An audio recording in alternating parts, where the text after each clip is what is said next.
అవిద్యానామంతస్తిమిరమిహిరద్వీపనగరీ జడానాం చైతన్యస్తబకమకరాంధశ్రుతిఝరీ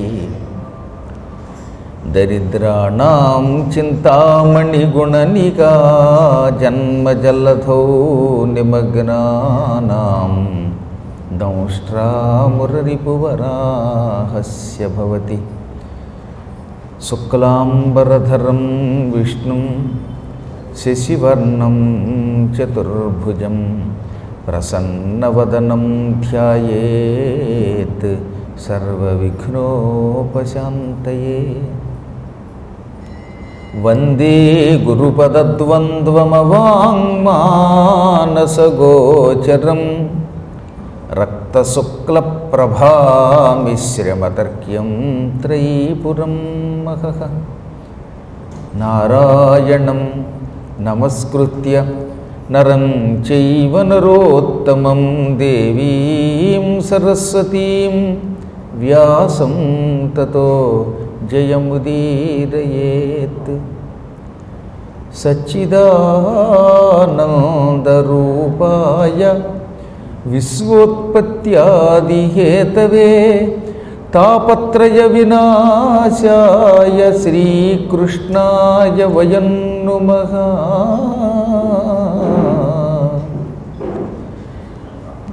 నమః శివాభ్యాం నవయౌవనాభ్యాం పరస్పరాశ్లిష్టవపుర్ధరాభ్యాం నగేంద్రకన్యా వృషకేతనాభ్యాం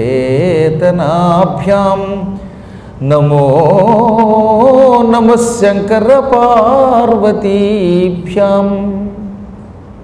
ఓం నమః శివాయై చ నమః శివాయ. ఓం నమః శివాయై చ నమః శివాయ. ఓం నమః శివాయై చ నమః శివాయ.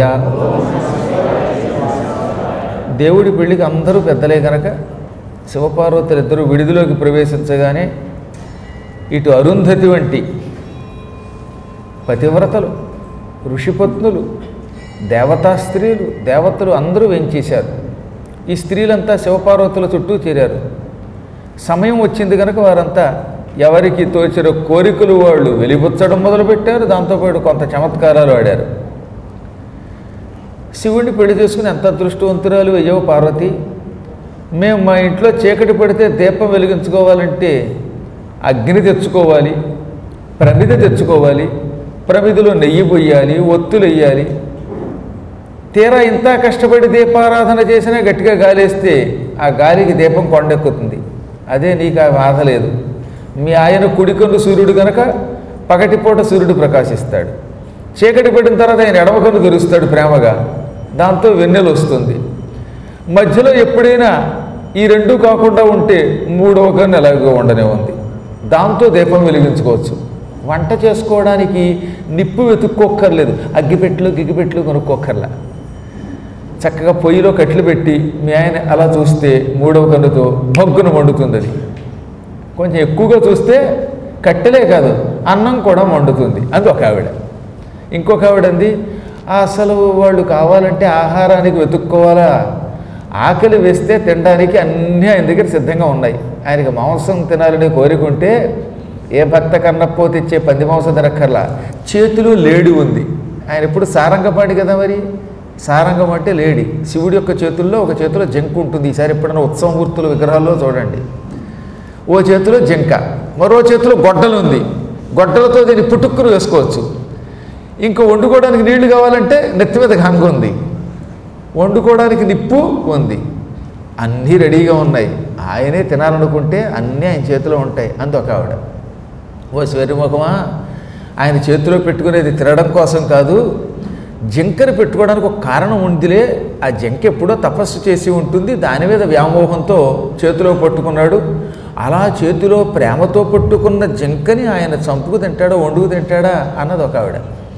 ఇక్కడ నేను చాలా కాలం క్రితం, దాదాపుగా 34 ఏళ్ల క్రితం చదువుకున్న రోజుల్లో ఒక పద్యం రాశాను. అందరూ జింక ఎందుకు ఉంటుంది శివుడి చేతిలో అని రకరకాల ఊహలు చేశారు. నాదో కొత్త ఊహ.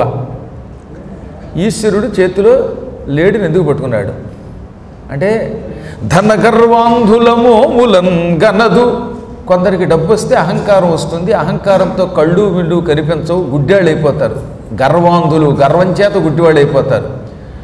జింక అలా ధనగర్వాంధుల దగ్గరికి వెళ్ళి వాళ్ళ ముఖం చూడదు.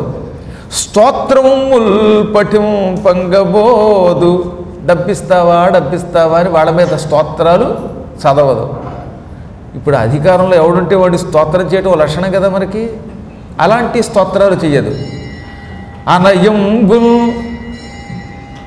వినబోదు మూర్ఖజన గర్వాలాపముల్. మూర్ఖులు అహంకరించి నోటికొచ్చినట్టు వాగుతూ ఉంటే ఆ వాగుడులు వినదు, మూర్ఖుల పలుకులు వినదు. పచ్చివేయును, ఎంత గడ్డి మాత్రమే వేస్తుంది, పూరి వేస్తుంది తప్ప అది పూరి తిందం. దానివల్ల ఏం చేస్తాడు ఆయన, ఓహో నీకు డబ్బు పెంచలేదు, ధనగర్వాంధుల యొక్క ముఖం చూడవు, ఎవరి మీద పిచ్చి స్తోత్రాలు చెయ్యవు, మూర్ఖుల పలుకులు వినవు, నీ అంతట నువ్వేదో గడ్డి వేసి ఆనందంగా బతుకుతున్నావు అనుకుని సుఖంగా నిద్రపోంటాడు. సుఖియై ఉత్సాహియుండు నీవును హస్తంబునదానిదాల్చెదవు శంభు నీలకంఠేశ్వర. అందుకని ఎవరు పవిత్రంగా ఉంటారో, ఎవరికి డబ్బు పెచ్చుండదో, ఎవరు దొరికిన ఆహారంతో సంతృప్తి చెందుతారో, ఎవరు మూర్ఖులతో స్నేహం చెయ్యరో అటువంటి వాళ్ళంటే శివుడికి ఇష్టం కనుక శివుడు ఈ లేడిని అందుకు చేతిలో పెట్టుకున్నాడు అని రాశాను. ఎప్పుడు మనం కూడా జింకలం ఉంటే శివుడికి లెంకలం అవుతాం, అప్పుడు మన జీవితమే ఏ వంక లేకుండా అవుతుంది. చాలా ఇష్టమైన పద్యాల్లో నీలకంఠేశ్వర శతకంలో నాకు అదొక ఇష్టమైన పద్యం అనమాట. ఈ పద్యం అంటే జయేంద్ర సరస్వతులు వారు చెవి కోసుకునేవారు. రోజు అప్పట్లో మొదట్లో ఆయనకి ఓపిక ఉన్న రోజులు ఈ పద్యం వినేవారు అన్నమాట.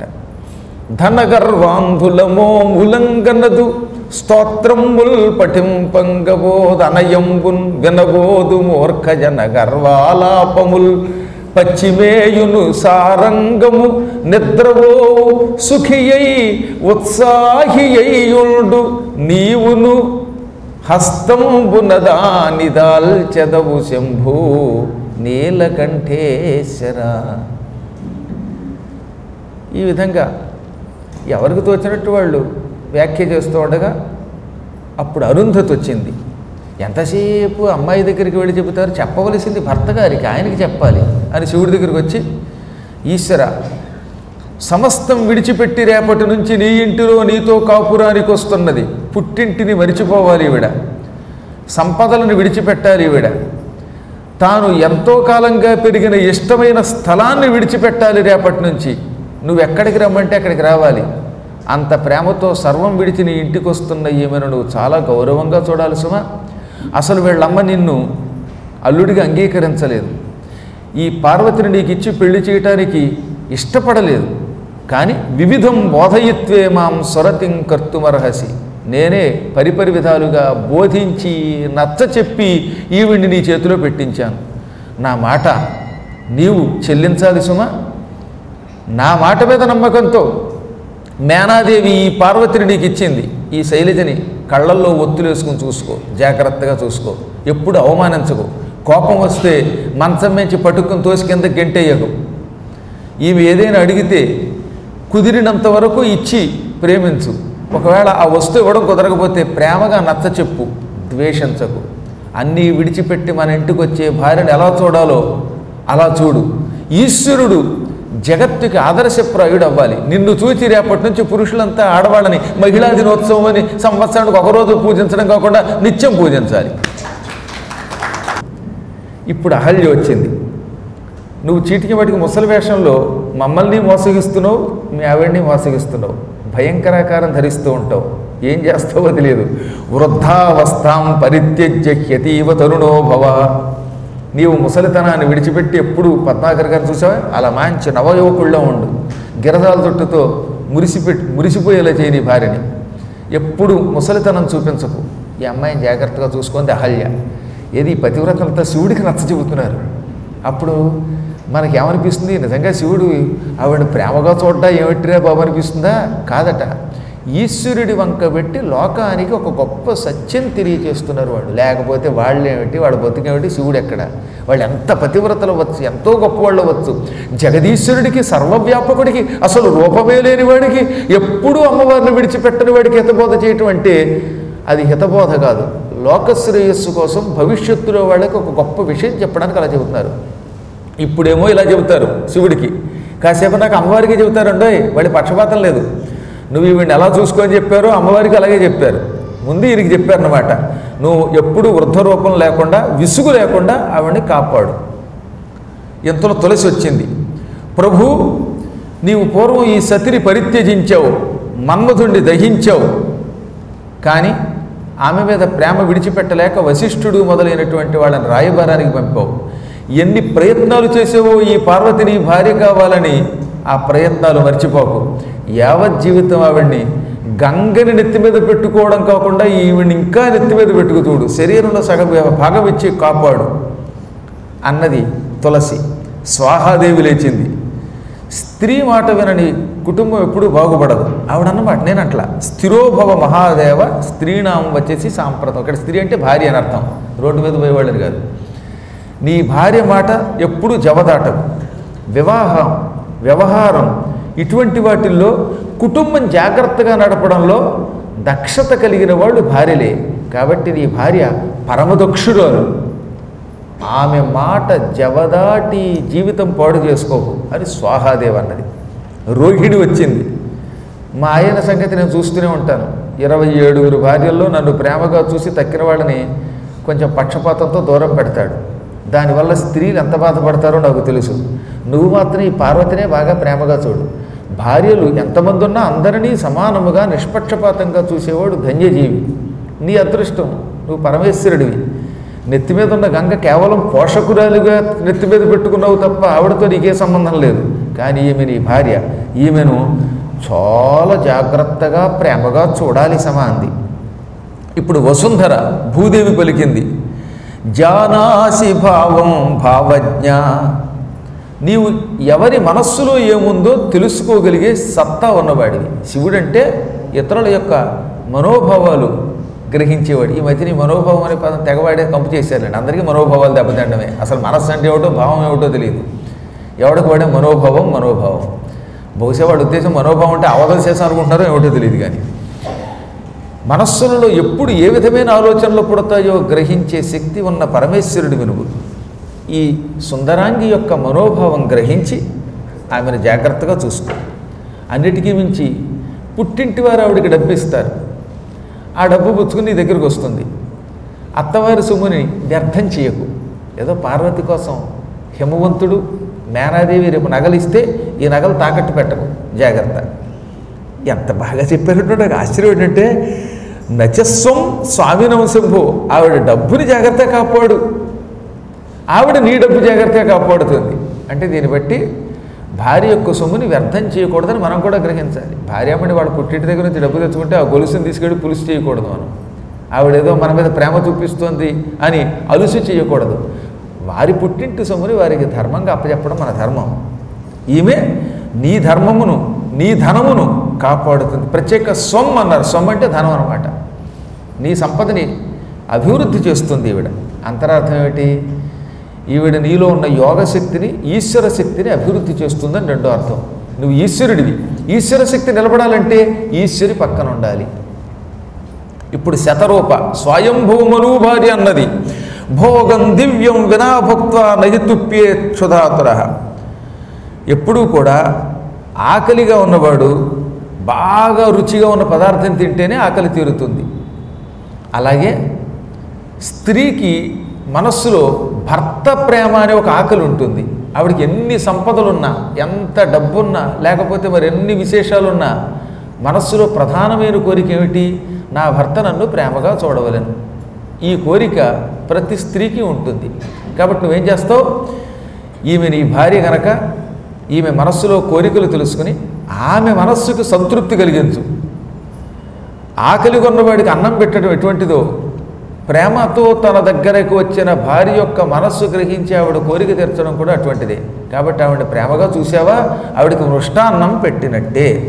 ఆ మృష్టాన్నం పెట్టడం ఓ సిపివిష్ట నీకు ఇష్టమైన కార్యంగా మార్చుకో అనగాని ఇప్పుడు సంధ్యాదేవి లేచిందండో ఈ విశ్వకర్మ గారి కూతురు సూర్యభగవానుడి భార్యాభర్తలు అప్పుడప్పుడైనా ఏకాంతంగా అటు ఇటు తిరుగుతూ ఉండాలి. ఎప్పుడు చూసినా తీర్థయాత్రలని ఇంకోటని ఒంటరిగా తిరగడమే కాదు. ఇది అందరికీ కొంచెం షాక్లే మాట. సంధ్యాదేవి అన్న మాట ఏమిటంటే కొంచెం పురుషులకు ఓ షాక్ ఇచ్చిందనమాట. దిక్కుమాలముగులు చాలామంది వాళ్ళ హనీమూన్లు, వాళ్ళ ట్రిప్పులు, వాళ్ళ తీర్థయాత్రలు, లేదా ఎప్పుడు చూసినా చెన్నై అని, మైసూర్ అని, బెంగళూరు అని తిరగడమే కాదు, భార్య యొక్క మనస్సు తిరిగి అప్పుడప్పుడు ఆవిడతో అయినా ఏకాంతంగా తిరుగుతూ ఉండాలి. కొన్ని ప్రాంతాలకు వెళ్ళి ఆవిడ ఆనంద పెట్టాలి. అలా పెట్టకుండా ఒంటరిగా తిరగడం మహాపాపం సుమ. అంటే ఒక విధంగా నాకు కూడా సంధ్యాదేవి కొంచెం సంబోధన చేసింది. ఎప్పుడు చూసినా పురాణాలు చెప్పుకుంటూ గుంటూరులోను, లేకపోతే చెన్నై అంటావు, బెంగళూరు అంటావు, కనీసం అప్పుడప్పుడైనా అమ్మగారిని తీసుకెళ్ళవాయ్ అందావిడనమాట. ఇప్పుడు బ్రహ్మగారు ఇవన్నీ విని సర్వలోకేశ్వరుడైన ఈశ్వరుడికి తెలియని ధర్మం ఉన్నదా, మనందరం ఏదో ధర్మం చెబుతున్నావులే, ఈశ్వరుడు ఎక్కడుంటే అక్కడ ధర్మం ఉంటుంది, శివుడు చెప్పిందే ధర్మం, శివుడు చెప్పిందే వేదం, శివాశివులు అభిన్న స్వరూపులు, ఇద్దరూ కలిసే ఉంటారు అన్నాడు ఆయన. ఇప్పుడు శంకరుడు అన్నీ విని, దేవీమూర్తులారా మీరు చెప్పినవి అన్నీ విన్నాను, ఇంతగా చెప్పవలసిన అవసరం లేదు, అయినా చెప్పారు. ఈ రోజు నుంచి నేను చాపల్యం లేకుండా నా భార్యని సర్వకాల సర్వ అవస్థల్లో అతి జాగ్రత్తగా చూసుకుంటాను, ఇక మా ఇద్దరికీ వియోగం లేదు అని పలికాడు. అప్పుడు ఆ స్త్రీలు సిగ్గుపడి, నిజమే సుమా, ఏ వియోగమెరగనటువంటి మహానుభావులకి ఇలాంటి ధర్మాలు చెప్పడం తప్పే, అయినా మేము స్త్రీలం కనుక, స్త్రీ పక్షపాతులం కనుక, అందులో ఇవాళ అంతర్జాతీయ మహిళా దినోత్సవం అని మాకు వాట్సాప్లో పంపారు కనుక తప్పనిసరి పరిస్థితుల్లో ఇలా చెప్పాం అని వాళ్ళంతా పక్కకి తొలగారు. ఈ సమయంలో అందరూ సంతోషంగా ఉన్న సమయంలో ఒక ఆవిడ ఏడుస్తూ వచ్చింది. ఏమమ్మా అందరూ పెళ్లి జరిగిందని ఆనందిస్తుంటే నువ్వు ఏడుస్తావంటే, శివుడికి పెళ్లి జరిగింది బాగానే ఉంది, మధ్యలో మా ఆయన చచ్చిపోయాడు, శివుడు మూడవ కన్ను తెరిచి నా భర్తని భస్మం చేశాడు, నా భర్త లేకపోతే ఎన్నుంటే మాత్రం లాభం ఏమిటి, పరమేశ్వర ఈశ్వర జగదీశ్వర రక్షించు, భర్తృవియోగం ఎంత బాధయో ఈ పార్వతిని అడుగు చెబుతుంది. ఈ లోకంలో ఉన్న వాళ్ళందరూ తమ భర్తకి దూరంగా బతకలేరు, నా భర్తని బతికించు, ప్రసన్నుడవుక అనగా ఆయన జాలిపడ్డాడు. నీకు ద్వాపరయుగంలో నీ భర్త బతుకుతాడని వరం ఇచ్చారు కదా అన్నట్ట. అప్పుడు దేవతలు ఏమన్నారు, భక్తవత్సల నామాత్వం దీనబంధుర్దయానిధి కామం జీవయ సోత్సాహం రతిం కురు నమోస్తుతే. నువ్వు భక్తవత్సలుడివి, ఎప్పుడో ఇచ్చిన వరములను ముందుకు తీసుకొచ్చి ముందే బతికించే శక్తి కలిగిన వాడివి, దయాస్వరూపుడివి. ఈ రతీదేవి నీ కళ్యాణ సమయంలో నీ కాళ్ళ మీద పడి నా భర్త ప్రాణాలు నాకు దేహి దేహి పాహి పాహి అని ప్రార్థిస్తుంటే ఆ మాత్రం రక్షించలేవా, నీకు నమస్కారం అనగానే శివుడు జాలిపడిపోయాడు. ఎంతమంది ప్రార్థిస్తున్నారు, రతి కూడా ప్రార్థిస్తోంది కాబట్టి నా సతి ఉన్న ఈ శుభ సందర్భంలో ఈ క్షణమే శంకరుడిని నేను అభయమిస్తున్నాను. ఈ శంకరుడి యొక్క మూడవ కంటి మంటకి దగ్ధమైపోయిన కాముణ్ణి బ్రతికిస్తున్నాను. లేవోయ్ కామ మన్మథ, సుందరాకారంతో నీ భార్యకి తక్కిన వాడికి దర్శనమియ్యి అన్నాడట. అనడంతో తక్షణం అక్కడ ప్రత్యక్షమైపోయాడు. మన్మథుడు యథారూపం ధరించాడు. చచ్చిపోవడానికి ముందు ఏ రూపం, ఏ ముక్కు, ఏ కన్ను, ఏ చెవి ఎలా ఉన్నాడో అలాంటి లక్షణములతో ప్రత్యక్షమయ్యాడు. సహజంగా కాముడు ఎక్కువగా చిరుక పచ్చ రంగుతో ఉంటాడు. ఇప్పుడు అటువంటి శ్యామల వర్ణంతో ఇంకా అందంగా తయారయ్యాట. చచ్చి బతికాక ఈయనలో ఉన్న దోషములు పోయి ఇంకా అందంగా తయారయ్యాడు. సరే, బంగారం, పాత బంగారం కొంతకాలం పోయాక కొంత మాసిపోతుంది రంగు. అప్పుడు దాన్ని అగ్నిలో పెట్టి కాల్చి పుటం పెట్టి కొత్తగా ఆభరణం చేస్తే, మెరుగు పెడితే మెరుగు పెట్టిన బంగారం, పుటం పెట్టబడిన బంగారం మరింత శోభిల్లుతుంది. అలాగే ఈశ్వరుడి యొక్క కంటి మంటకి దగ్ధమై తిరిగి బ్రతికినటువంటి మన్మధుడు ఇంకా గొప్ప కాంతితో శోభతో ప్రజ్వరిల్లాడు. అప్పుడు ఆయన రెండు చేతులు జోడించి, దేవదేవ మహాదేవ కరుణాసాగర ప్రభో యది ప్రసన్న సర్వేశ మమానందకరో భవ. దేవదేవ మహాదేవ కరుణాసముద్ర, నా అపరాధాన్ని మన్నించావు, నన్ను తక్షణం జీవింపజేశావు, ఆనందం కలిగించావు. నేను నీ సేవకుణ్ణి. ఇదివరకు తెలుసో తెలియకో అహంకారంతో నీ మీద బాణాలు వేసి నా గర్వాన్ని ప్రదర్శించాను. ఆ అపరాధం మన్నించు. అసలు నీ లక్షణం ఏమిటి? శం అనే పేరుతో ఇతరులకు ఆనందం ఇవ్వడం. శం అంటే సుఖము, ఆనందం. శం కరోతి ఇది శంకర. ఎప్పుడూ సుఖమే, ఆనందమే జీవులకు కలుగజేస్తాడు గనక ఈశ్వరుణ్ణి శంకరుడు అన్నారు. అటువంటి శంకరుడువు నువ్వు. నీ సన్నిధానంలో ఉన్నటువంటి వాళ్ళకి సుఖం తప్ప దుఃఖం ఉండదు. సుఖము తప్ప దుఃఖము లేకుండా ఉండాలంటే ఎప్పుడు నీ సన్నిధానంలో ఉండాలి. ఉండాలంటే నీ సేవాభాగ్యం ప్రసాదించాలి. నేను ఈ రోజు నుంచి నీ దాసుణ్ణి, నీ సేవాభాగ్యం ప్రసాదించు, నన్ను కాపాడనగా అప్పుడు ఆయన ఏమన్నాడో తెలుసా? నిజానికి ఇప్పటిలో నిన్ను బ్రతికించరాదు, అయినప్పటికీ నీ భార్య నన్ను ప్రార్థించటం వల్ల ఇచ్చిన వరాన్ని కొంచెం ముందుకు లాక్కొచ్చాను. ఇప్పట్లో నీవు నా దగ్గర ఉండడం కుదరదు. నీవు రూపం ధరించావు, రూపంతో నీ భార్యతో కలిసి తిరుగు. ఈ రూపం తాత్కాలికంగా మాత్రమే దేవతలకి కనపడుతుంది. ఆ తర్వాత మళ్ళీ నువ్వు నా పెళ్ళయి నేను మా ఇంటికి వెళ్ళిపోయాక నీవెవరికీ కనపడకుండా అనంగుడు అనే పేరుతో దేహం లేకుండానే ఉంటావు. నీ భార్య శంబరుడు అనేవాడి దగ్గర సేవకురాలిగా పెడుతుంది. నువ్వు ఆవిడికి కనపడతావు, పక్కనే ఉంటావు, కానీ పూర్తిగా దేహంతో ఉండవు. మరికొద్ది కాలానికి ద్వాపరయుగంలో శ్రీమన్నారాయణుడు కృష్ణుడనే పేరుతో అవతరిస్తాడు. జగద్గురుడైన శ్రీకృష్ణ పరమాత్మ ఆదిలక్ష్మీదేవిని రుక్మిణి అనే పేరుతో అవతరించినటువంటి తల్లిని భార్యగా చేసుకుంటాడు. ఆ దంపతులకి ప్రథమ సంతానంగా నువ్వు జన్మిస్తావు. జన్మించి శంబరుణ్ణి వధిస్తావు, రతిని చేపడతావు. ఆ తర్వాత మీరిద్దరూ దివ్యమంగళ రూపాలతో కొంతకాలం విహరించి ద్వాపర యుగంలో శ్రీకృష్ణ పరమాత్మ అవతారం చాలించగానే కైలాసానికి వచ్చి అప్పటి నుంచి నా సేవలో తరించండి. హరివీర్యంతో జన్మించిన నీకు శాశ్వత కైలాసం తప్పదన్నాడు ఆయన. అందుకే ఆయన శాశ్వతంగా కైలాసం మళ్ళీ ద్వాపర యుగంలో కృష్ణ పరమాత్మ యొక్క అవతార సమాప్తి సమయంలో పొందగలిగట. అప్పటిదాకా భూలోకంలో ఉన్నాడనమాట ఆయన. అద్భుతమైన ఒక పద్యాన్ని మనకి పోతన గారు భాగవతం దశమస్కంధంలో రాస్తాడు ఆయన అనమాట. అందులో ఏమంటాడు? కాముడు పూర్వం ఈశ్వరు కంటి మంటలంతామును దగ్ధుడై పిదప తత్పరమేశుని దేహలబ్ధికై వేమరు నిష్ఠ చేసి హరివీర్యమునల్ ప్రభవిల్చే రుక్మిణీ కామిని గర్భమల్ దసుర ఖండను మారట మూర్తియోయనల్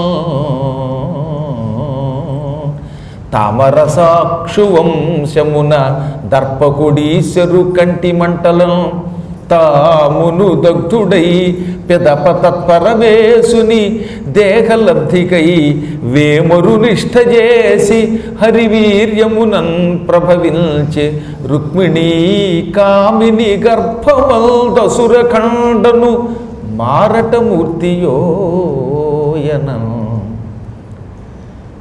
ఈ ఈశ్వరుడి కంటి మంటలకి దగ్ధుడైన మన్మథుడి యొక్క ఆత్మ విష్ణువులో ప్రవేశించింది. అప్పుడు విష్ణువు కృష్ణుడనే పేరుతో ద్వారకానగరంలో ఉన్నాడు. ఈ హరి యొక్క రేతస్సు ద్వారా ఈ మన్మథుడు రుక్మిణీదేవి గర్భంలో ప్రవేశించాడు. ఆమెకు కుమారుడిగా పుట్టాడు. పుట్టిన ఆయన ఎలా ఉన్నట్ట? అచ్చం కృష్ణుడే ఇలా పుట్టాడు అన్నట్టుగా ఉన్నట్ట. కృష్ణుడి నోట్లోంచి ఊడిపడినట్టుగా ఉన్నట్ట ఆయన. అందుకే అసురఖండను మారటమూర్తియోయనన్. మారటమూర్తి మరొక రూపం అన్నమాట. కృష్ణుడే ఇంకో రూపం ధరించాడేమో అన్నట్టుగా ఉండేవాడు. చాలామంది పెద్ద ఇంటికి వచ్చిన తర్వాత ప్రద్యుమ్నుడిని చూచి ఆ మన్మథుడిని చూచి కృష్ణుడిని దగ్గరికి వెళ్ళి తీరా దగ్గరికి వెళ్ళాక సిగ్గుపడి వెళ్ళిపోయేవారట. ఎంతెందుకు ఏకంగా కృష్ణుడి భార్యలు కూడా భ్రమపడ్డారు చాలాసార్లు. దాన్ని బట్టి ఆయన ఎలా ఉండేవాడో ఆలోచించండి. కృష్ణుడిని చూస్తే అతన్ని చూడక్కర్లేదు, అతన్ని చూస్తే కృష్ణుడు చూడక్కర్లేదు, వాళ్ళంతా ఒకే రకంగా ఉండేవారు. ఈ తర్వాత ప్రద్యుమ్నుడికి అనిరుద్ధుడిని ఒకడు పుట్టాడు, వాడు అలాగే ఉండేవాడు. అనిరుద్ధుడిని చూసి ఒక్కొక్కసారి మోసపోయేవారట వాళ్ళు.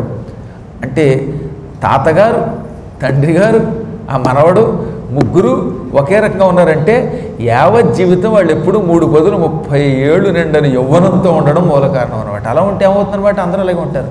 ఆ మధ్యలో తల్లి కూతురు వచ్చేవారండి మా పురాణానికి. ఎవరు తల్లి ఎవరు కూతురు తెలిసేది కదా, అక్క చెల్లెళ్ళలో ఉండేవారు. పైగా కూతురు ఇంకా నన్ను అడిగితే అక్కగారిలో ఉండేది, తల్లిగారి చెల్లెల్లో ఉండేది. అదొక అదృష్టం కొంతమందికి భగవంతుడు ఇచ్చిన వరం.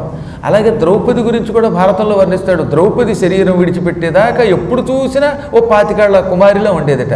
అందుకే ఏకంగా పిల్లలు పుట్టి ఉండి ఆవిడేమో నర్తనశాలలో తిరుగుతున్నప్పుడు విరాట్ రాజు గారి దగ్గర అజ్ఞాతవాసంలో ఉంటే ఆవిడ కుమారీమణి అనుకుని భ్రమపడ్డట కీచకుడు.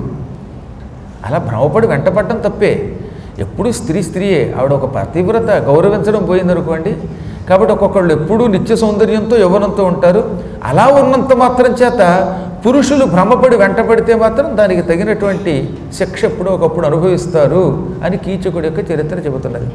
ఈ విధంగా కాముడికి వరం ఇచ్చి, ప్రస్తుతం మాత్రం నా దగ్గర ఎక్కువసేపు ఉండదు, ఎందుకంటే అపరాధమే కనుక ఈ అపరాధం వల్ల వాలకీల్యులతో కలిసి విష్ణువు దగ్గర ఉండి నన్ను స్తుతించు, ప్రస్తుతం మాత్రం నీకు కైలాసయోగం లేదు అనగా, అసలుంటూ శరీరం ఇచ్చావు చాలు స్వామి, ఏదో ఒకనాటికి నీ సన్నిధానమునకు వచ్చి శంభో శంకర అంటూ నిన్ను స్తుతించి శాశ్వత కైవల్యం పొందుతానని పక్కకు వెళ్ళిపోయాడు. దేవతలు మాత్రం ఆనందపడిపోయి మన్మధుడిని దగ్గరికి తీసుకుని కౌగిలించుకుని అందరూ ముక్తకంఠంతో అన్నారట, ధన్యస్త్వం స్మర సందగ్ధ శివే నానుగ్రహీకృత. మన్మథ నువ్వు ఎంత అదృష్టవంతుడివిరా, శివుడి కంటి మంటకి బూడిదైపోయిన వాడు మళ్ళీ ఇటువంటి రూపం ధరించగలడా? ఆ సర్వేశ్వరుడు సత్వగుణస్వరూపుడు గనక, శాంతస్వరూపుడు గనక మళ్ళీ నిన్ను మెచ్చుకుని నీ రూపం నీకు ఇచ్చాడు. సాధారణంగా లోకంలో తమ సుఖదుఖాలు ఇతరులకు ఎవరు ఇవ్వలేరు. మనకు సుఖం కలిగితే ఈ సుఖం ఇతరులకు ఇవ్వగలంటండి. నీకు డబ్బు వస్తే నీ డబ్బులో రూపాయి ఇవ్వగలవు, కానీ నీ మనస్సులో ఉన్న సుఖం ఇవ్వలేవు, నీ మనస్సులో ఉన్న దుఃఖాన్ని పంచలేవు. సుఖదుఖాలు ఇతరులు ఎంత గింజుకున్నా పంచుకోలేరండి. ఒక కుర్రాడు ఏడుస్తున్నాడు, వాళ్ళ అమ్మకి ఆ కుర్రాడు అంటే చాలా ఇష్టం, సముదాయించగలదు. కానీ వాడు ఎందుకు ఏడుస్తున్నాడో తెలుసుకున్నాక ఆ ఏడుపుకి కలిగిన కారణం తీసుకోలేదు కదా. దానికి ఉదాహరణ చెప్పారు. ఒక ఆవిడకు ఒక కొడుకున్నట్ట, ఆ కొడుకు అంటే చాలా ఇష్టం అంట, వాడి కోసం ఏదన్నా చేస్తుందట. ఇంతలో ఆ కొడుక్కి కాలు విరిగింది, బాబోయ్ అని బాధపడుతున్నాడు. అప్పుడు ఈ తల్లి విరిగిపోయిన కాలు నుంచి వచ్చిన నొప్పిని తీసుకోగలదా? ఓదార్చగలదా తప్ప. కాబట్టి ఈ నొప్పులు, జ్వరాలు, బాధలు ఇవి ఎంత ప్రేమ కలిగిన తల్లి తీసుకోలేదు. మొగుడంటే ఎంత ఇష్టం కలిగిన స్త్రీ అయినా స్వీకరించలేదు. లేదా నా భార్య కోసం ప్రాణం ఇస్తానన్నవాడు ఆ భార్య రేపు పొద్దున కింద పడిపోయి దెబ్బ తగిలి నెత్తురు గారు ఏడుస్తుంటే ఆ నెత్తురు తీసుకోలేడు. ఇతరుల యొక్క దుఃఖము కానీ లేక సుఖము కానీ మనం స్వీకరించలేం, ఇవ్వలేం. కానీ పరమేశ్వరుడు అలా కాదు, సుఖదుఖములు ఇవ్వగలడు, తీసుకోనుగలట. ఒక వ్యక్తి దుఃఖాన్ని వెనక్కి తీసుకుని వాడికి సుఖం ఇవ్వగలడు, తన సుఖాన్ని వాడికి పంచి వాడిని సుఖిని చేస్తాడు. అందుకే ఈశ్వరుడు అన్నారు. కర్మలను తొలగించి ఇతరులకు ఏదైనా ఇవ్వగలిగే శక్తి కలిగిన ఈశ్వరుడు కాలం వచ్చినప్పుడు నిన్ను శిక్షించాడు, ఆ కాలం అనుకూలమైనప్పుడు నిన్ను రక్షించాడు, నువ్వు అదృష్టవంతుడివి అని అతన్ని ప్రశంసించారు. మన్మథుడు కూడా మహాత్ముడైన విష్ణువుకి భక్తితో నమస్కరించాడు. ఇక అక్కడి నుంచి మహోత్సవం జరిగింది. దేవతలంతా శంభుడి దగ్గరకు వచ్చి, ఇక ఇక్కడి నుంచి మనందరం కూడా 2-3 రోజులు ఇక్కడ నివసించిన తర్వాత కైలాసానికి వెడదాం, కైలాసానికి వెళ్ళేటప్పుడు శివుడితో పాటు వద్దాం, మేము వస్తాం. రావాలంటే శివునితో పాటు కైలాసము వరకు ప్రయాణం చేయాలంటే శివుడు అనుమతి కావాలి. ఆయన అనుమతి లేకుండా కైలాసానికి వెళ్ళలేం కదా అని అనుకుని అందరూ కలిసి శివుడి దగ్గరికి వచ్చారు. ఎవరెవరటి వాళ్ళు? సిద్ధాహ, ఉపసురాహ, నాగాహ, తుష్టువుస్తే పృథక్ పృథక్. సుర, సిద్ధ, సాధ్య, నర, కిన్నర, పన్నగ, యక్షచారణాసుర, విద్యాధర, గంధర్వాదులంతా ఒక్కొమ్మడిగా వచ్చి ఎవరి భక్తికి అనుగుణంగా వారు ఈశ్వరుని స్తుతించారు.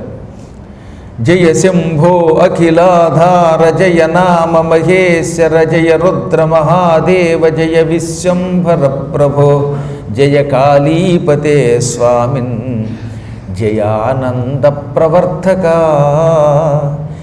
జయత్ర్యంబక సర్వేశ, జయ మాయాపతే విభో, జయ నిర్గుణ నిష్కామ కారణాతీత సర్వగా, జయలీలాఖిలాధార ధృతరూప నమోస్తుతే. శంభో, సమస్తానికి ఆధారం నువ్వు, మహేశ్వరుడువు నువ్వు, రుద్రుడివి, మహాదేవుడివి, నీకు నిత్యం జయం కలుగుగాక. శివుడికి జయము అని మనం అంటే మనకి జయము అవుతుందండోయ్. అందుకని ఎప్పుడూ కూడా జై శ్రీరామ్ అన్నామంటే శ్రీరాముడికి జయమంటే మనకి జయమవుతుంది, జయ శివ అన్నామంటే మనకి శుభం కలుగుతుంది. గురువు గారి యొక్క బలం పెరగాలని కోరుకుంటే మీ బలం పెరుగుతుంది. అందుకే బలం గురో ప్రవర్ధతాం అని పెద్దలు అనేవారు. అదేంటండి గురువుగారి బలం పెరగాలని కోరుకుంటే ఉపయోగం ఉంది, మా బలం పెరగాలని కోరుకుంటే మాకు లాభం కదా అని ఎవరో ఆ మధ్యన పిచ్చి ప్రశ్న వేశారు. నీ బలం పెరగాలని కోరుకుంటే ఉన్న బలం తరుగుతుంది, అదే మీ గురువుగారి బలం పెరగాలని కోరుకుంటే నీ బలం పెరుగుతుంది. భగవంతునికి జయం నువ్వు కోరితే నీకు జయం అవుతుంది. అందుకే రామాయణంలో చిట్ట చివర బలం విష్ణో ప్రవర్ధతాం అంటే విష్ణువు యొక్క బలం పెరుగుగాక అంటాడు వాల్మీకి. అప్పుడు లాభం ఏమిటి? ఆయన బలం పెరగాలని కోరుకున్న వెంటనే అది మనకిస్తట ఆయన. అందుకే వీళ్ళు జయం నీకు కలుగ్గాక, జయము నీకు కలుగ్గాక. ప్రభు ఇవాళ రేపు ఇక్కడ పెళ్లివారి విందు భోజనాలు అవుతాయి. విందు భోజనాలు అయ్యాక పసందుగా మేము కూడా మీతో పాటు కైలాసంలో ఉందాం అనుకుంటున్నాం, రాణిస్తావా అంటే ఆయన అన్నాడు, కైలాసము వరకు మాత్రమే రాణిస్తాను, ఇంకా లోపలికి మీకు ప్రవేశం లేదు. ఏళ్ల తరబడి మేమిద్దరం విరహంతో ఉన్నాం, మేమిద్దరైనా అక్కడికి వెళ్ళి కాసేపు ఆటపాట మాట మంతి ఇవన్నీ చూసుకుంటాం, మీరు గుమ్మం దాకా వచ్చి గుమ్మం నుంచి వెళ్ళిపోండి అన్నట్ట. అంతేనా అన్నారు వాళ్ళు. మరి లేకపోతే పెళ్లి కొడుకు పెళ్లి కూతురు హనీమూన్ కడుతుంటే మీరు ఎందుకు అన్నాడు ఆయన. ఈ విధంగా అంటే శివుడు ఇక్కడ మాత్రం నిర్దాక్షిణ్యంగా కైలాసం వరకు వచ్చి మీ దారిని మీరు పొందన్నాడు. తర్వాత కూడా ఇక వెళ్ళి రండి అంటాడు ఆయన. పార్వతీదేవి ఎన్నో ఏళ్ళుగా తపస్సు చేసింది, ఆమెతో తాండవ నృత్యం చేయాలి ఈయన, అందుకని వెళ్ళి రమ్మన్నాడు. అప్పుడు హిమవంతుడు ఇంకొక రోజు ఇవాళ కాక రేపు ఒక్కరోజే కదా స్వామి మా దగ్గర ఉంటావు, ఆ తర్వాత నువ్వు ఎలాగో కైలాసానికి వెళ్ళిపోతావు, ఈ పూట సామాన్య మానవులు ఎలా అయితే విందు భోజనం చేస్తారో అలాగే మాతో విందు భోజనం చేయాలి. ఒక్క నువ్వే కాదు సుమా, ఈ బ్రహ్మ విష్ణువు దేవతలు వీళ్ళు నిజానికి ఈ భూలోకంలో ఉండే పిండి వంటలతో కూడిన భోజనం చెయ్యరు. ఇప్పుడు మానవుల కింద మీరు కూడా మారిపోయి మేము పెట్టే భోజనాలు చేయండి. మేము భూలోకంలో ఉన్నాం, ఈ భూమి మీద ఉన్న కొండను నేను, భూమి మీద ఉన్నటువంటి వాళ్ళు ఏ ఏ పిండి వంటలు తింటారో ఎరిగిన వాడిని. అందులో తెలుగు వాళ్ళు అయితే వేసవికాలం వచ్చిందంటే ఆవకాయ, మాయించి పూర్వం ఆవకాయ ఒకటి ఉండేదిలేండి, చాలా రుచిగా ఉండేది. ఆ రోజులు వేరు. ఇప్పుడు దిక్కుమాల మామిడికాయలు 365 రోజులు మందుతో వేయబడి కృత్రిమంగా తయారయ్యాక ఆవకాయ వాళ్ళు పెడితే రేపు పొద్దునకి జావ అయిపోతుంది, వాసన వస్తుంది. కానీ పూర్వం అసలు పాత ఆవకాయ ఎంత బాగుండేదండి, 3 ఏళ్ళు ఉండేది ఆవకాయ. ఇప్పుడు మానవుల వలె పిండి వంటల భోజనం చెయ్యండి అనగానే సంతోషంగా అంగీకరించారట దేవతలు, త్రిమూర్తులు కూడా అంగీకరించారు. గిరి ప్రభుంచ సర్వాంస్తాన్ సుసత్కృత్య యథావిధి. ఇక హిమవంతుడు ఆనందపడిపోయాడు, అందరినీ భోజనశాలకి తీసుకెళ్ళాడు, డైనింగ్ టేబుల్ దగ్గరికి తీసుకెళ్ళాడు, అందరినీ కూర్చోబెట్టాడు. ఏం వర్ణించేశారండి వేదవ్యాసులు వారు, ఇన్ని పిండి వంటలు ఎప్పుడు చూశారనిపిస్తుంది అనమాట. నానా సుభోజ్య వస్తువుని పరివిశ్యచ తత్పునః, ఒకటి కాదు రెండు కాదు నోటితో వర్ణించడానికి వీలు కాని పిండి వంటలన్నీ అక్కడ ఏర్పాటై ఉన్నాయట. మళ్ళీ ఒక్కొక్కటి కొన్ని వందలు అన్నమాట. ఇప్పుడు శనగపిండితో చిన్న చిన్న ఉండల కింద తయారు చేసిన లడ్డూలు ఉంటాయి, అలాంటి లడ్డూలట బెల్లం వేసినవి, పంచదార వేసినవి, జీడిపప్పు వేసినవి, కిస్మిస్ వేసినవి, బాదం పప్పు వేసినవి, పటికి బెల్లం ముక్కలు వేసినవి, ఇలాంటి రకరకాల లడ్డూలు కొన్ని వేలు. ఇక కజ్జికాయలను ఉన్నాయట, ఆహా బుజ్జి బుజ్జి కజ్జికాయలు, పెద్ద పెద్ద కజ్జికాయలు, ఇలాంటి కజ్జికాయలు ఒక రకం 1000, గోరుమీటీలు, హల్వాలు, పాయసాలు, ఇవన్నీ ఒక్కొక్కటి అనేక విచిత్రమైనటువంటి ఆకారాల్లో తయారయ్య ఉన్నాయట. ఇక పాయసం ఉందిట, బాదం పప్పు వేసినటువంటి పాయసం, పెసరపప్పుతో తయారు చేసిన పాయసం, పచ్చి పెసలతో తయారు చేసిన పాయసం, ఆవు పాలతో తయారు చేయబడి సేమ్యాలు సగ్గుబియ్యం అవేవో వేస్తారే వాటితో తయారు చేయబడినవి, బియ్యంతో చేయబడినవి, ఆఖరికి జొన్నలు సజ్జలతో కూడా పాయసం చేశారట. కానీ పేరుగా ఆ పాయసం అలా ఉంటుందా? ఆ పాయసం నోట్లోకి వెళ్ళగానే మనిషికి ఉన్నటువంటి అనారోగ్యాలన్నీ తొలగిపోతాడు. మనం చేసిన పాయసం తింటే ఆయాసం అనుకోండి, అక్కడ పాయసం తింటే వాడికి అనారోగ్యమే రాదు.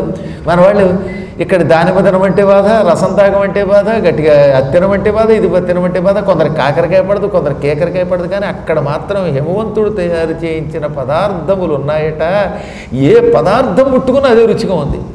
తీపి పదార్థాలు, దాంతోపాటు ఉప్పు పదార్థాలు, కారంతో తయారు చేసినవి, కొన్నేమో చిరుచేదుతో చేయబడినవి, అవి కూడా బాగున్నాయట. ఇలా భక్ష్య భోజ్య తోష్య లేఖ్య పానీయాదులని పిలువబడే 4 రకాలైన భక్ష్యాలు కూడా అక్కడ ఉన్నాయి. అందరూ కూర్చున్నాక నంది భృంగి వీరభద్రుడు వీళ్ళందరికీ ఒక వరుస వేశారట.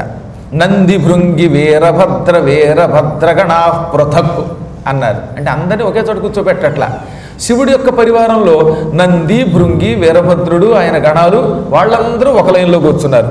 వాళ్ళకి ఎదురుగుండా కూర్చున్నటువంటి వాళ్ళు ఇంద్రాది దేవతలు. దేవతలంతా వీరభద్రాదులకు ఎదురుగుండా కూర్చుని, వీరభద్ర ఈ పూట భోజనంలో పోటీ, నువ్వు వీరభద్రుడివి, 1000 చేతులు ఉన్నాయి, నాకు 1000 కళ్ళు ఉన్నాయి, ఎవరెక్కువ తింటారు అని వాళ్ళు కూర్చున్నారు.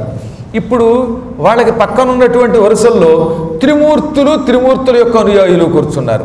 బ్రహ్మ విష్ణు మహేశ్వరులు మాత్రం ఒకే లైన్లో కూర్చున్నారంటే పెద్ద పెద్ద సింహాసనాల మీద. వాళ్ళకి ఎదురుగుండా కూడా మంచి మంచి ఆకులు వేశారు. అన్నీ బంగారపు ఆకులే, బంగారంతో తయారు చేయబడిన పెద్ద పెద్ద విస్తరాకులు వేశారు. అంటే కంచాలు అన్నమాట, బంగారపు కంచాలు.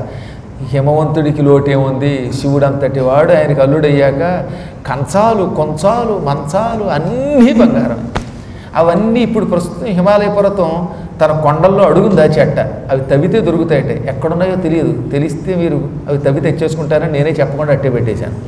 అంత బంగారం ఎందుకు పొమ్మన్నారు అక్కడ. ఈ విధంగా అవన్నీ ఏర్పాటు చేశారు. బూరెలు, లడ్డూలు, పోడీలు, చేగోడీలు కూడా శష్కులి అని రాశారు ఇక్కడ. అంటే చేగోడీలు కూడా రాశారట. ఈ చేగోడీల గురించి 2-3 సార్లు వర్ణించాడండి వ్యాసుల వారు. బహుశా ఆయనకి చేగోడీలు అంటే బాగా ఇష్టం. ఆయన ఎప్పుడు అడుగులో కూర్చుని పకోడీలు చేగోడీలు తిండగా గాలి పీలుస్తూ పక్వ ఆహారం తింటాడు ఆ పుణ్యాత్ముడు. అయినా ఈ ఊరించే పదార్థాలన్నీ వర్ణించాడు ఆయన. హాయిగా అందరూ తెగ తినేశారన్నారు. కుతూహలం ప్రకృతంతో నా అనాహ హాస్యకరాముద, హాస్యాలు అడుకుంటూ తిన్నారట. ఇదిగో నాతో సేరు బియ్యం అన్నం తింటావా అన్నాడు ఒక ఆయన లేచి. అప్పుడు పక్కవాళ్ళు లేచి సేరు బియ్యం తినరు, సేరు బియ్యంతో వండిన అన్నం తింటారు, నువ్వు తినేది బియ్యం ఏమో, మేము అన్నం అన్నాడు ఒకడు. అప్పుడప్పుడు మనం తెలియక మాతో కేజీ బియ్యం తింటామంటావా? నిజంగా బియ్యం తింటామా మనం? బియ్యం అన్నం కింద వండి తింటాం. కానీ ఇంకొకడు లేచాడు, ఇదిగో కందిపప్పు అన్నట్ట. కందిపప్పు కాదు, వండిన కందిపప్పు అన్నాడు ఒకడు. ఈ విధంగా అందరూ అంటూ ఉంటే ఒకడన్నాడు ఉప్పుడు పిండి అన్నాడు ఒకడు. దిక్మాలను ఉప్పుడు పిండిలో కొంతమంది బనిసీరవ అనేస్తారు. బనిసీరవ కాకుండా చక్కని ఉప్పుడు పిండి తయారు చేసి అద్భుతంగా పోపు పెట్టి అందులో కొరివికారం వేసుకుని నెయ్యి పోసుకుని తిన్నారు కొంతమంది. అసలు అవన్నీ తింటూ ఉంటే సాయంకాలం పూట మళ్ళీ ఇంటికి వెళ్ళాక మీకు నోరు ఊరిపోదటండి. ఒక్కరోజైనా హిమాలయ పర్వతానికి వెళ్ళి ఏమయ్యా హిమవంతుడా, ఆనాడు శివుడి యొక్క పెళ్ళిలో చేసినటువంటి విందు భోజనం మాకు కూడా పెట్టారు మనం అడిగితే పెడతట్టండి ఆయన. అలాంటి భోజనం పెట్టారు. ఏవంతే భుక్తవంత, ఈ విధంగా అందరూ శుభ్రంగా తిన్నారు, సిగ్గు లేకుండా తిన్నారు. ఇంకా చిత్రం ఏంటంటే అప్పుడప్పుడు కొంతమందికి ఈ వడ్డనల్లో కొన్ని కోరికలు ఉంటాయి. వడ్డించే వాళ్ళు అసమాడు తిరగడం కష్టం కదా. ఇప్పుడు కలియుగంలో పెళ్ళిళ్ళలో మళ్ళీ వడ్డనకి రారు. కానీ పూర్వం పదే అటు ఇటు తిరిగేవారు. బూరి అంటూ వెళ్ళేవాడు అనమాట. మీకొక్కటి అంటూ ఉంటే వాడు ఒకటి ఇవ్వమంటే వాడు 2 వేసేసేవాడు. మా చిన్నప్పుడు ఎంత ముచ్చటగా ఉండేవో చక్కా రోజులు. ఆ భోజనాలు ఎంత పవిత్రంగా ఉండేవండి. కింద కూర్చునేవారు, చొక్కాలు తీసేసి హాయిగా చెంబులు తెచ్చుకునేవారు. ఎవరు చెంబు వాళ్ళే తెచ్చుకునేవారు నీళ్లు. అందుకని భోజనానికి ఎవడ పాత్ర వాడు పట్టుకెడితే వాడు పాత్ర కలిగిన వాడు సపాత్రుడు, పాత్ర లేనివాడిని అపాత్రుడు రవిడు అనేవారు. అప్పుడు వాడికి ఒక గ్లాస్ ఇచ్చేవారు. ఎప్పుడు కొసరి వడ్డించేవారు. ఒక్క బూరి అని 2 వేసేవాడు. దాంట్లో ఇంత నెయ్యి పోసేవాడు. అలాగా ఇక్కడ హిమాలయ పర్వతం గారి ఇంట్లో కూడా వడ్డనలు చాలా బాగున్నాయి. కానీ చిత్రం ఏంటంటే ఇక్కడ వడ్డనకి మనుషులు రావక్కర్లేకుండా ఎవడన్నా మనసులో బూరి అనుకుంటే ఒక్క బూరి వస్తుంది. వాడు 2 బూర్లు అంటే 2 బూర్లు పడుతున్నాయి. అమ్మవారు అక్కడ ఉంది కదండి అన్నపూర్ణాదేవి. అందుకని నీకు వేరే వడ్డించేవాళ్ళు కావాలా? ఎవడి మనస్సులో ఏ పదార్థము ఎంత తలుచుకుంటే అంత పదార్థం అక్కడికి వచ్చి పడుతోంది, వాడు సంతృప్తిగా తింటున్నారు. నిజానికి దేవతలకి ఆహారం అవసరం లేదని చెప్పాను కదా. ఆహారమే అవసరం లేదు కనుక వాళ్ళకి కడుపు నిండడం ఉండదు. ఇప్పుడు మాత్రం ఆకలి వేసింది శివానుగ్రహంతో. ఆకలికి తగినట్టు తిన్నారు. తిన్నాక సంతృప్తి కూడా అయ్యింది. సంతృప్తి అయ్యాక అప్పుడు వాడు ఏం చేశారు? ఆచమ్య సర్వే ముదాన్వితాహం. తర్వాత ఆచమనం కూడా పునరాచమనం కూడా చేసేశారు. వాడు ఉత్తరాపోసనం పట్టారు, చేతులు కడుక్కున్నారు, బ్రేవ్ అని తేంచారు శుభ్రంగా. ఇదేమిట్రా ఈ శబ్దం ఏమిటన్నాడు ఒకడు. భూలోకంలో ఉన్నప్పుడు తిండి తిన్నప్పుడు వచ్చే శబ్దం లేడన్నాడు ఒకడు. ఎందుకంటే దేవతలకి మనకు వల్లే బ్రేవ్ గ్యాస్ ట్రబుల్స్ ఏం ఉండవు. ఇవన్నీ కర్మ మనకి భూలోకంలోనే. గట్టిగా 8:30 అయ్యాక నేను వదలకపోతే, మీరు ఇంటికి వెళ్ళకపోతే, తినకపోతే గ్యాస్ ట్రబుల్. ఇంకో 2 గంటలు మంచినీళ్ళు ఎక్కువ తాగితే ఇంకో ట్రబులు. అవి నా నోటితో చెప్పలేం. కానీ దేవలోకంలో ఈ బాధలు ఏవీ లేవు. అందుకే దానికి దేవలోకం అని పేరు. కానీ ఈ దేవలోకం వాళ్ళు జీవులై ఈ జావ తాగిన తర్వాత వాళ్ళకు కూడా ఈ బ్రేవులు వచ్చాయి. అప్పుడు ఈ శబ్దాలని సంతృప్తిగా స్వీకరించారు వాళ్ళు. తర్వాత తాంబూలాలు కూడా వేసుకున్నారు. కరండపేటిక తాంబూల పేటిక పట్టుకొస్తే అందరూ చక్కని లేత లేత తమలపాకుల్లో పచ్చకర్పూరం వేసుకొని దాంతోపాటు కాస్త ముత్యాల భస్మం వేసుకుని, పూర్వం సున్నం బదులుగా ముత్యాల భస్మం వేసుకునేవారు. ఇప్పుడు ముత్యాల భస్మం ఎక్కడ ఏడిసింది? అందుకని ముత్యము లేదు, పైత్యము లేదు. అందుకని నిత్యం ఇంత సున్నం రాసుకుంటున్నారు. అలా వేసుకుని నోరు ఎర్రబడుతూ ఉంటే అప్పట్లో ఒక ఆయన అన్నట్ట, ఇదేమిటి ఈ ఆకులు వేసుకుంటే రుచిగాను ఉంది, నోరంతా ఎర్రబడిపోయింది ఏమిటి, పద్మాకర్ గారి గోరింటాకు పాదాల్లాగా ఎర్రగా ఉంది నోరు అనగా, దీనిని తాంబూలం అంటారు. ఈ తాంబూలం వేసుకున్న వారికి నోరు ఎర్రనవుతుంది, నోరు సువాసనతో ఉంటుంది అన్నాడు ఒకడు. ఓహో ఓరి మానవులారా, ఎన్ని భోగాలరా మీకు, ఎన్ని వేషాలరా మీకు, మాకు కేవలం దేవలోకంలో అమృతం తప్ప ఇంకేముండదు. మీరు అలాగదే ఈ ఆవకాయ, ఈ దెబ్బకాయ, ఈ దెబ్బకాయ, గోంగూర, గీంగూర, అల్లపచ్చడి, మళ్ళీ బెల్లపావకాయ, దెబ్బావకాయ, పెసరవకాయ, కొసరవకాయ ఇన్ని వేసుకు తింటున్నారా నాయన. ఇవన్నీ వేసుకున్నాక రాత్రికి మళ్ళీ పడుకునేమో దీన్ని ట్యాబ్లెట్లు కూడా వేసుకుంటున్నారా నాయన అనుకుని వాళ్ళు ఆశ్చర్యపోయారు. మొత్తం మీద భోజనాలు చాలా ముచ్చటగా హాయిగా సాగాయి. భోజనం అవగానే ఈ మానవుల కింద ఈ కాసేపు ఇప్పుడు భోజనం చేస్తున్నారు వాళ్ళు. విశ్రామార్థం గత ప్రీత్యా విష్ణుద్వాస్యం స్వాశ్రమం. అందరికీ నిద్ర రావడం మొదలెట్టింది తిండి తినగానే. మధ్యాహ్నం భోజనం చేశాక తలుపులు వేసి పడుకోవట్లే కాసేపు మీరంతా. అలాగే ఈ దేవతలకి వాళ్ళకి నిద్ర వచ్చిందిట. అందరూ విశ్రామార్థం వాళ్ళకి ఇచ్చిన విడుదలకి వెళ్ళి పడుకుని మొదటిసారిగా గుర్రు పెట్టి నిద్రయ్యారు. మధ్యాహ్నం లేచాక మళ్ళీ వీళ్ళందరికీ కాస్త పానీయాలు ఇచ్చారు. ఇప్పుడు మనం కాఫీ టీలు ఎలా తాగుతామో వాళ్ళకు కూడా పానీయాలు ఇచ్చారట. అప్పటి వరకు మానవులుగా ఉండి పానీయాలు సేవించాక మళ్ళీ దేవతలు స్వస్వరూపాలు ధరించి ఈ మానవ బాధల నుంచి విముక్తి పొందారు. లేకపోతే మళ్ళీ రాత్రికి మళ్ళీ టిఫిన్లు, భోజనాలు, నిద్రలు అంటే కష్టం కదా. అందుకని దేవతలందరికీ యథాస్వరూపాన్ని ఈశ్వరుడు ప్రసాదించాడు. అయితేనే ఆ ఒక్కరోజుకి వాళ్ళు ఎంత సంతృప్తిగా ఉన్నారో. అప్పుడప్పుడు మానవలోకానికి వెళ్ళి కొద్ది రోజులు ఉండి వస్తే అప్పుడు దేవలోకం అంటే ఏమిటో తెలుస్తుంది అనిపించింది వాళ్ళకనమాట. ఈ విధంగా అందరూ ఆనందం పొందాక రత్న సింహాసనం మీద శివుణ్ణి కూర్చోబెట్టి ఎదురుగుండా దర్బారు చేశారు. విడిదింట్లో అప్పుడప్పుడు ఏం చేస్తారంటే ఈ 3 రోజులు పూర్వకాలంలో ఏంటంటే 3 రోజుల పాటు అల్లుడిని అమ్మాయిని విడిదింట్లో ఉంచేవారు పూర్వకాలంలో. ఇప్పుడు అసలు 3 రోజులు విడిదే. పెళ్ళైన తర్వాత కళ్యాణ మండపం 5 నిమిషాల్లో వికెట్ చేసేయాలి. ఈ తర్వాత మళ్ళీ ఇంకో పెళ్ళాడు రెడీగా ఉంటాడు. అందువల్ల వచ్చిన వాడు వచ్చినట్టే పారిపోవడమే. కానీ పూర్వం 3 రోజులు ఉండేవారు. ఆ 3 రోజుల్లో ఆఖరి రోజు ఏం చేసేవారంటే అల్లుడి గారిని అమ్మాయిని ఓ మంచి సింహాసనం మీద కూర్చోబెట్టి ఎదురుగుండా గాయనీమణులు, గాయకులు పాడుతూ ఉంటే నృత్యం చేసేవారు. ఆ నృత్యం వీక్షించిన వాళ్ళంతా ఆనందంతో ప్రీతితో ఉండేవారు. ఇప్పుడు శివుణ్ణి, పార్వతిని ఒక రత్నసింహాసనం మీద కూర్చోబెట్టారు. ఇంకా ఎదురుగుండా గాయనీమణులు, గాయకోత్తములు అపూర్వ రీతిలో పాడేశారట. అద్భుతంగా పాడారట. వాళ్ళల్లో బాగా పాడిన ఆయనే కొద్ది రోజులు ఘంటసాల అనే పేరుతో మన భూలోకానికి వచ్చి పాటలు పాడి మళ్ళీ వెళ్ళిపోయాడు కైలాసానికి. కానీ ఈ విధంగా వాడు పాడుతూ ఉంటే ఈశ్వరుడు ఎంత మెచ్చుకున్నాడో. విశ్వకర్మ ఇచ్చినటువంటి ఆభరణాలు కూడా స్వీకరించాడు ఆయన. తదనంతరం ధర్మదేవత అక్కడికి వచ్చి, ఓ ప్రమదాధిపతి, ఈ 3 రోజులు ఇక్కడ ఉన్నావు, ఇక చాలు, అందరినీ ఆశీర్వదించి కైలాసానికి వెళ్ళు. నువ్వు ఎంత తొందరగా కైలాసానికి వెళ్ళి కుమారస్వామికి జన్మనిస్తావా అని ఎదురు చూస్తున్నాం. కుమారుడు పుట్టాలి, మేమందరం కూడా సుకుమారులం అవ్వాలి. అప్పటిదాకా మాకు మతి లేకుండా ఉంది, తారకాసురుడు చావాలి అనగా శివుడు కైలాసానికి యాత్రకి సిద్ధమయ్యాడు. దేవతలంతా కూడా రావడం మొదలుపెట్టారు. కైలాసం వరకు అనుమతి ఇచ్చాడుగా. అందుకని యాత్ర అద్భుతంగా సాగిందిలేండి. ఓ మంచి దివ్య రథం, ఆ రథం మీద పార్వతీ పరమేశ్వరులు కూర్చునుండగా ఆ రథాన్ని బ్రహ్మ అంతటి వాడు తోలాడు. బ్రహ్మగారు రథానికి సారథి అయ్యాట. వేదములు చేత్తో పట్టుకున్న పుణ్యాత్ముడు సారథి అయ్యాడు. వేదములు గుర్రములయ్యాయి. మొత్తం భూదేవి రథమయ్యింది. రథచక్రములుగా సూర్యచంద్రులయ్యారు. మేరుపర్వతం చేపమయ్యింది. పార్వతీ పరమేశ్వరులు అందులో కూర్చున్నారు. కూర్చున్నట్టుగా శుభముహూర్తంలో బ్యాండ్ మేళాలు, గానా భజానాలు ఇవన్నీ నడుస్తూ ఉండగా మొత్తం మీద అంతా కలిసి పరమ పవిత్రమైన కైలాసం కేసి ప్రయాణమయ్యారు. ఆ సమయంలో మేనాదేవి కూతురుతో పాటు రథంలో కూర్చుంది. హిమవంతుడు కూడా అల్లుడితో పాటు వెనకాతలు కూర్చున్నాడు. ఎప్పుడూ కూడా భార్యాభర్తలు రథంలో పెడుతున్నప్పుడు అమ్మాయి తల్లిదండ్రులే ఆ కారులో కూర్చోవాలన్నమాట. మీరు కూడా కారులో తీసుకెడుతుంటారు కదా, అప్పుడెప్పుడు కూడా వధూవరులతో పాటు వధువు యొక్క తల్లిదండ్రులు కూర్చోవాలి. ఇప్పుడు కలియుగం కదా, మా అబ్బాయి నేను కన్నా అని ఈ తల్లిదండ్రులు కూర్చుంటున్నారు.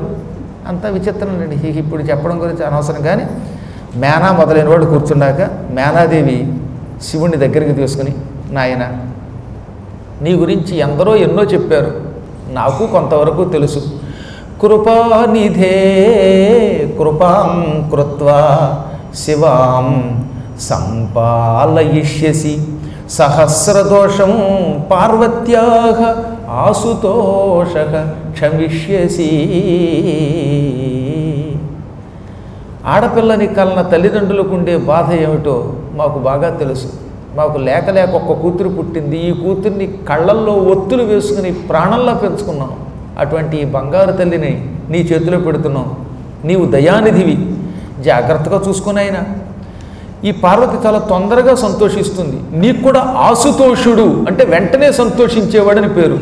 ఆ మాట నిలబెట్టుకో. ఒకవేళ మా అమ్మాయి 1000 దోషములు చేసినా క్షమించు, అంటే ఎన్ని తప్పులు చేసినా క్షమించు. జన్మ జన్మల నుంచి నీ పాదాల మీద భక్తితో ఆవిడ పుట్టింది. ఆడపిల్ల అన్నీ విడిచిపెట్టి నువ్వే సర్వస్వం అని నీ దగ్గరకు వస్తోంది. అందుకే మేము ఎంతగా చెబుతున్నాం. ఏమో ఒకవేళ ఆమె అపరాధం చెయ్యొచ్చు, లేదా నీకే కోపం రావచ్చు. ఎంత కోపం వచ్చినా కొట్టడము తిట్టడము ఇలాంటి పిచ్చి పనులు చేయకే. ఇలా అనకూడదు, అయినా అంటున్నానందండి ఆవిడ. పాపం శివుడు కొడతాడని దానికి తిడతాడా? భూలోకంలో అంటే దిక్కుమాలిన మానవులు క్షణికోద్రేకంలో భార్యామణుల్ని కొట్టొచ్చు, తిట్టొచ్చు, నోటికొచ్చినట్టు మాట్లాడచ్చు. జగన్నాయకుడు ఆయన. అయినా పాపం తల్లి కదా, కన్న తల్లి కదా. అందుకని ఏమంటోంది, మృత్యుంజయ నిన్నెప్పుడైనా మా అమ్మాయి పొరపాటున తిట్టిందనుకో, త్వన్నిందయా భవేన్ మౌనా మృత్యుంజయ మృతాయవ. నిన్ను ఒకవేళ మేము తిడితే కూడా మా ఇంట్లో ఉన్నప్పుడు మౌనంగా రోధించేది.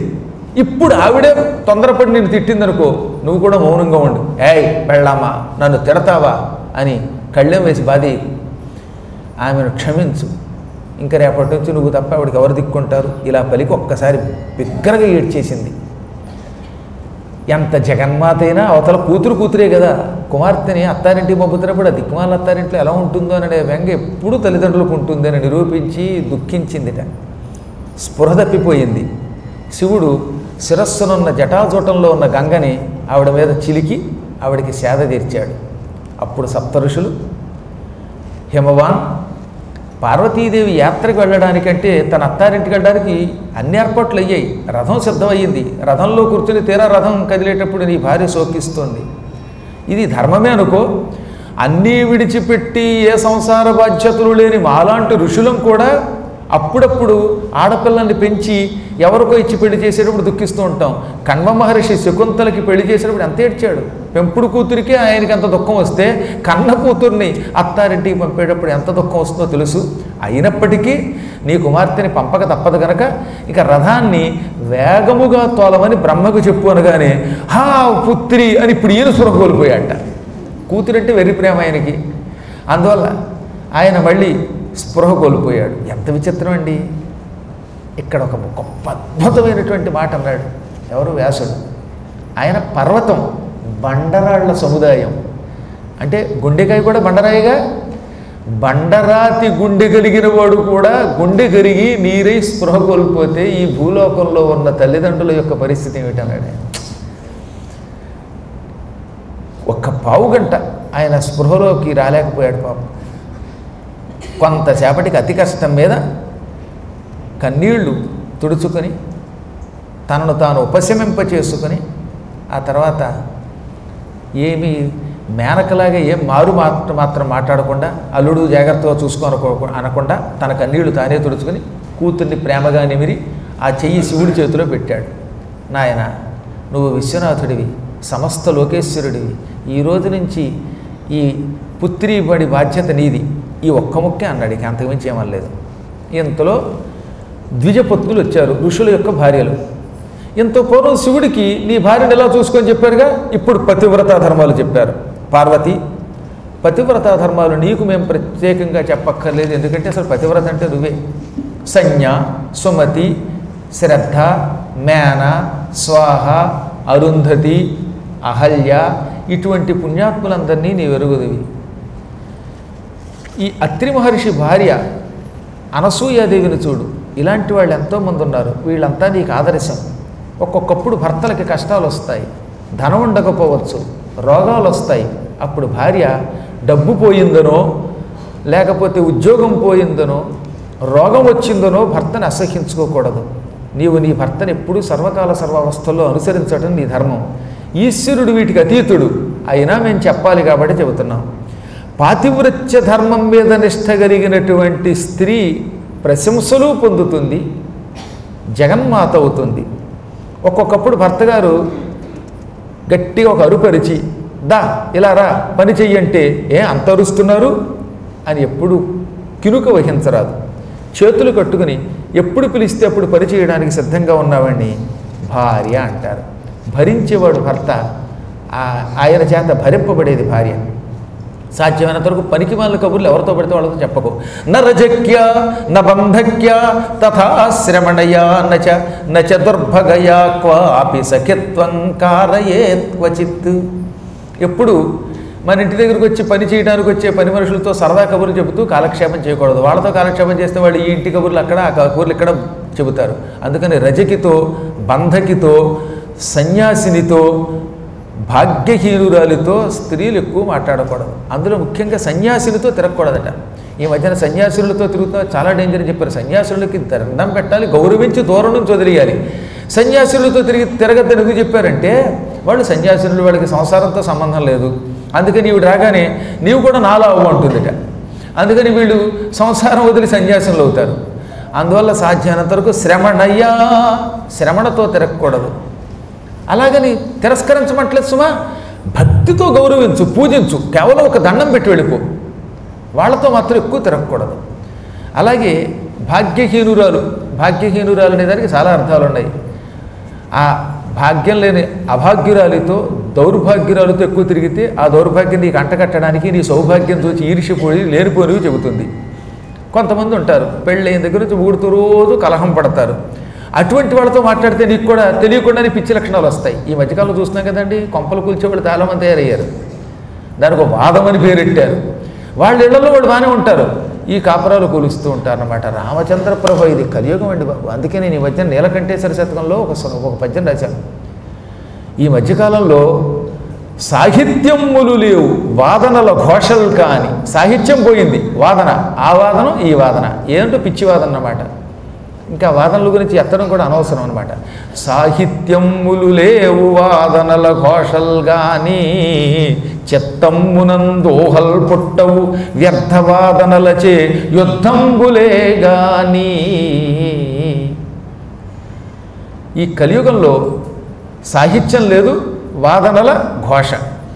మనస్సులో మంచి మంచి కవిత్వానికి సంబంధించిన ఊహలు పుట్టవు, ఈ వాదనల పేరుతో యుద్ధాలే గాని.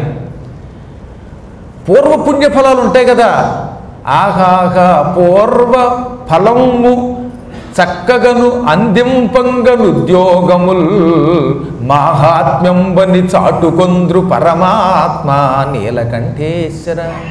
కొన్ని యూనివర్సిటీల్లో ఇలాంటి వాడు చేరిపోయారు. నానా రకాలుగా భ్రష్టం అయిపోతున్నాయి. దానివల్ల వాళ్ళకు ఊహలు ఉండవు, పిచ్చివాదన, సంస్కృతం రాదు, తెలుగు రాదు, వ్యాకరణం రాదు, ఇష్టం వచ్చినట్టు తయారైపోవడం. దాంతో ఇవాళ మన పాఠ్యాంశాలు ఎలా తయారైపోయాయండి. అలాంటి వాదనలు చేసేటటువంటి వాళ్ళతోటి, కాపురాలు కూల్చే వాళ్ళతో పతివ్రత ఎప్పుడూ స్నేహం చేయరాదు. సాధ్యమైనంత వరకు పతివ్రత లేని వాళ్ళు రోడ్డు మీద కూర్చోకూడదు, రోకల మీద కూర్చోకూడదు, చీపురు కట్ట మీద కూర్చోకూడదు, తిరగల మీద కూర్చోకూడదు, గడప మీద కూర్చోకూడదు. ఇక్కడ చెప్పారు నోలూఖలే నముసలే న వర్ధన్యాం దృషద్యపి న యంత్రకే న దేహల్యాం సతీచ ప్రవసేత్ క్వచిత్. ఎప్పుడు దేహలి గడప మీద కూర్చోకూడదు. సాయం సంధ్యా సమయంలో పేలు కుక్కుకోవడం, బుర్ర కొక్కుకోవడం, దువ్వుకోవడం చేయకూడదు. దీనివల్ల దరిద్రం పట్టుకుంటుంది. భార్యాభర్తలు ఐకమత్యంతో ఉన్న కుటుంబం ఎప్పుడూ బాగుంటుంది. భార్యాభర్తలు కలహించే ఇంట్లో ఎప్పుడు దారిద్ర్యం తాండవిస్తుంది, రోగాలు పెరిగిపోతాయి. ఒక్కొక్కప్పుడు ఇంట్లో సామానులు లేకపోతే ఈ ఇద్దరు అవగాహనతో ఉండాలటాయి. భార్యాభర్తలు ఇంట్లో సామాన్లు అయిపోయాయి అనుకోండి, ఆ పుట్ట ఉప్పు లేదు, పప్పు లేదు, ఇలాంటివి అనకూడదట. నేను అండం కాస్తమండి, నేను ఎప్పుడు కూడా లేదు చెప్పట్లేదు. అందుకే మీకు 1-2 చెబుతున్నాను. సర్పిహి అంటే పోపు సామగ్రి, లవణం, లవణం అంటే ఏమిటి? ఉప్పు, తైలాది అంటే నూనె మొదలైనవి ఇళ్లల్లో ఉండవు. ఒకసారి ఆలోచించండి. ఈ ద్విజ స్త్రీలు, పతివ్రతలు, పాతివ్రత్య ధర్మాలు చెబుతున్నది పార్వతికి. పక్కన శివుడు ఉండగా రథంలో వెడుతూ ఉండగా చెబుతున్నారు. శివుడికి పోపు సామగ్రి కావాలా? శివుడికి ఉప్పు పప్పు కావాలా? శివుడి ఇంట్లో వంటలు ఉంటాయా? శివుడు ఈ భౌతిక శరీరానికి సంబంధమైనవాడా? కానీ పార్వతి వంకతోటి మనకి చెబుతున్నారు వాళ్ళు. భార్యాభర్తలు పెళ్లి చేసుకున్నారు, కాపురం పెట్టారు. ఏ చిత్తూరులోనో, లేకపోతే అదేదో కేపీహెచ్బి దగ్గరో, లేకపోతే గుంటూరు సంపత్ నగర్లోనో ఇటువంటి చోట మకాం పెట్టారు. తీరా మకాం పెట్టిన తర్వాత ఒక్కో రోజు ఏమవుతుంది, పొరపాటున ఈయనో ఆవిడ చూసుకోలేదు. ఇంట్లో పోపు లేదు, ఉప్పు లేదు, పప్పు లేదు, బియ్యం లేవు. అప్పుడు నువ్వే తేలేదు, ఇల్లు చూసుకోవట్లేదు అని నువ్వు మొగుడిని తిట్టకూడదు. నీ మొహానికి డబ్బంతా నీ చేతిలోనే పోస్తున్నారుగా, నువ్వేం చేసావు అని భర్త భార్యను తిట్టరాదు. ఆ ఇద్దరు ఒక అండర్స్టాండింగ్కి వచ్చి అర్రెరే నెలకి సంబంధించిన సామాన్లు వేసుకోలేదన్నమాట, మనం ఎంతసేపు బయట వ్యవహారాలే చూసుకుంటున్నాం, దిక్కుమాలిన వాట్సాప్లు సీరియల్స్లో పడిపోయాం అని ఒకళ్ళకొకళ్ళు సర్దుకుని అప్పటికప్పుడు తెచ్చుకొని ఏదో రకంగా కుటుంబం నడుపుకోవాలి. కానీ కొట్టుకుని రోడ్డు మీద పడకూడదు. చీటికి వాటికి పెద్దవాళ్ళకి బాధ కలిగించకూడదు, తల్లిదండ్రులకి బాధ కలిగించకూడదట దంపతులు ఎప్పుడు కూడా. కుటుంబంలో ఉన్న కలహములు బయటికి రచ్చకెక్కితే అందరూ పెద్ద మనుషులు అవుతారు, చివరికి మీరు అల్లరు అవుతారు. కాబట్టి ఎప్పుడూ కూడా భార్యాభర్తలు ఐకమత్యంతో ఉండాలి. ఇంత బాగా వరసగా చెప్పుకొచ్చారు.